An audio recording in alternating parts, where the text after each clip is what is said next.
বাংলা সাহিত্যের কিংবদন্তি লেখক হুমায়ুন আহমেদের গল্প উপন্যাস নিয়ে অনেক নাটক সিনেমা নির্মিত হয়েছে। এগুলোর বেশিরভাগ পরিচালনা করে গেছেন তিনি নিজেই। এবার তার দারুণ জনপ্রিয় উপন্যাস কিছুক্ষণ নিয়ে তৈরি হচ্ছে পূর্ণদৈর্ঘ্য চলচ্চিত্র,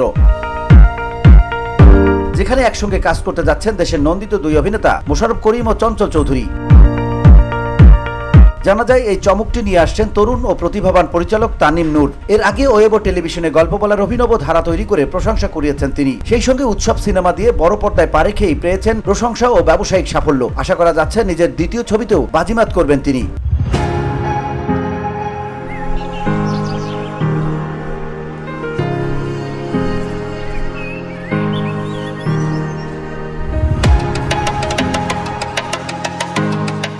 তানিম নূর অবশ্য সিনেমাটির ব্যাপারে এখনই নিশ্চিত করে কিছু বলতে চান না, আরো কিছু সময় তিনি নিতে চান। বললেন কেবল পরিকল্পনা চলছে নতুন সিনেমা নিয়ে।